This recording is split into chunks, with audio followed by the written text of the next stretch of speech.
Hey loves, welcome back to my channel. If you are new here, my name is Faith, and today guys, I'll be checking out Patrick Bett convinces Joe Rogan to interview Trump, and he said you'll be helping Biden win if you don't interview Donald Trump. And you guys, I'm super excited as always. If you're here to subscribe to this channel, please consider subscribing, give this video a massive thumbs up, comment, share, and all that good stuff. And without much ado, let's jump right into this video. So when you having Trump on? I don't know. Okay, the look. I don't know. Looks Maybe. like you got something. Maybe. Okay, good. That's good. I think that's. Look, at a certain point in time, it's just like it would be interesting to hear his perspective on a lot of things. I would like to know, what is it like when you actually get into office? I would like to know things like what is it like versus perception? Yeah. What is it actually like when you get in that building? Like what are you greeted with? When do you know that people are fucking with you? When do you know that the intelligence agency is lying to you? Like when you decided to fire Comey, what was the thought? How much did you know? Like what's the machine like? What is the deep state really like? Really like? Because we have all these, smoky room perceptions, like from the Bill Hicks joke, where they show you the Kennedy assassination from an angle you've never seen before. What is the machine that runs this country? Because it's very clear that it's not as simple as elected representatives that are doing the will of the people. This is America. It's not. Yeah. I'm really looking forward to seeing you and Trump together. You keep pushing that. I think. Okay, He I'll tell obviously you from keeps my pushing perspective, it. like on why you ought to consider it when you do it. I'll just give you my. Okay. Just so you know, he and I don't speak. It's not something that is like, hey, his camp saying go in there and do this and do that. No, I've never interviewed the guy, so it's not like I'm, lobbying for it. But I think if, when you think about sports or you think about fights, what is the boxing world if Frazier Ali never happens, right? What is the UFC world if DC John Jones doesn't happen or Khabib Conor doesn't happen? And they're both at their peak and those fights don't happen. We can go on with sports, with baseball, with, interviews of Oprah Winfrey, Michael Jackson. You go look at, some of these things that happen with Larry King or her and, a bunch of different guys. He's a guy that's probably the most misunderstood by a side. And a guy that How do you think he's misunderstood? In what way? I think the media has really painted this guy to be evil. I like to talk to people I fully disagree with, and I think they're delusional in certain areas to understand like what makes you believe what you just said. Right. Like I don't understand what you just said. Right. Tell me how you could be that convinced you're right. Right. Right. Cenk was on the podcast yesterday, and Cenk is convinced he's a better businessman than Trump. I mean, how could you say something? But he's convinced. And he says, no, he's a loser. Trump's a loser. I said, dude, what do you mean there's only two things he's won in his life? I said, there's only two things he's won in his life? Yes. Yeah, there's only two things he's ever won in his life. And this is the second time Cenk and I having a conversation together. Politically, we're on very different sides. I'm just trying to find out, why do you think this way, right? And he says, yeah, only two things. He's a great marketer, and he did this. I said, first of all, 15 years. Apprentice. Good luck. Go do. No, he had great producers. I don't care if you have the greatest producers in the world. You can hire any producers Joe has and go try to match Joe's numbers with podcasts. Yeah, because it's his producers. No, it's a lot of work. I like that. 15 years. Book. How many years does Art of the Deal does? Well, yeah, but Pat, imagine if you started with $430 million. You would have been richer than him today. I said, $430 million. What's this $430 million? He got $430 million. Are you like counting in today's money versus, well, it's estimated this. Okay, he got $1 million, he got $14 million, no problem. He got family money. I'm willing to make the case that you are more likely to screw up your life if your family gives you money.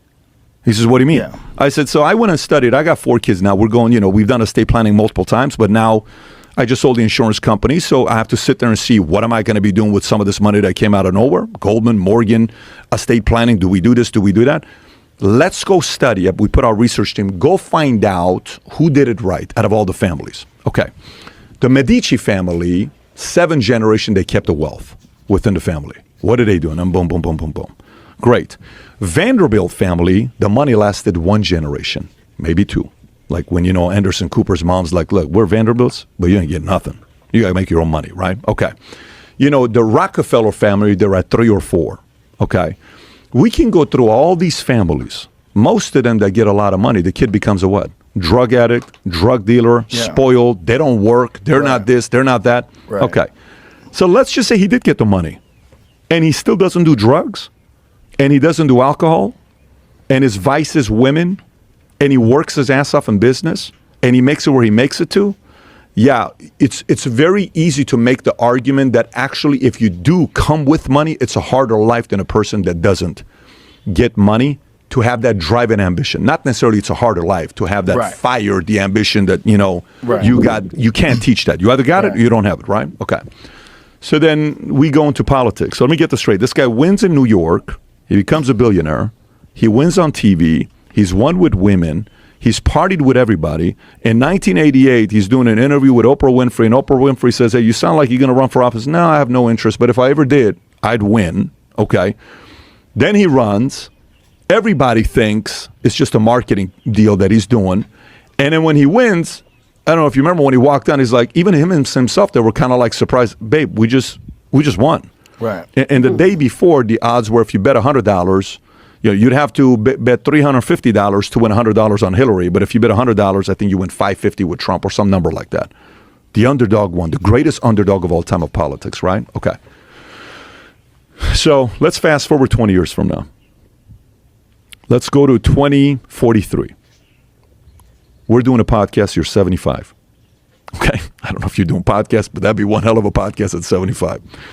And maybe we feel a little bit more comfortable coming out at that time because we're traditionalists, we're older generation, then maybe we're a little bit more careful about what people think about us right now. But at 75, we look back and we look at the list of podcasters. Who are the greatest podcasters of all time? Joe Rogan at the top, GOAT.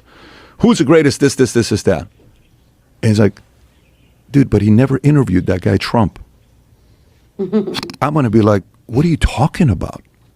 Wait, let me get this straight. The greatest podcaster of all time never interviewed Trump at a time that he didn't do that? Dude, that's crazy. I don't believe it. Why not? It had to be personal. It had to be this. So to me, I think the guy that's going to interview him in a way that nobody else is going to interview him, you're going to ask some questions that you want to know about. Like, hey, what happened with JFK? Are we really going to find out? Can you commit to us? Are you going to come out with the files or no? So I really want to know. Last time you said you did, but you only gave us 80%. Are we going to get the other 20%? Aliens. What the hell is going on with these aliens? Are we going to know or no? Can you give us a glimpse? Do you think we should know? I don't think he'd tell you anything about that. But what I'm saying... I think that would be a waste of time. Yeah, but what I'm saying is whatever Maybe angles... I'm wrong. Whatever angles you choose to take. Right. Okay? It's your show. You get to take whatever angles you want to take. I think it'd be very weird to look back. There's going to be no mainstream media 20 years from now. You know that. I know that. To look back and say Joe never interviewed Trump. That's kind of weird. So that's my pitch to you. Good. I like weird. You like weird? I like things that are weird. I don't know about that. I think one... Why don't you interview him? Why don't I interview him? I think if I give you my assessment on why. Have you ever tried? I'll give you my assessment on why I think. Okay. I think if he's him, okay, you're here, Joe. Everybody else is below you. In this space, not mainstream. In mainstream, he'll do Tucker. He'll do, Megyn Kelly, whatever. I don't know if he's done Megyn Kelly. He hasn't done it, but he'll do Tucker. He'll do Brett Baer. He'll do Hannity. He'll do all that stuff. But in this lane we're in, you have to do you first. Then comes everybody else. He can't do that.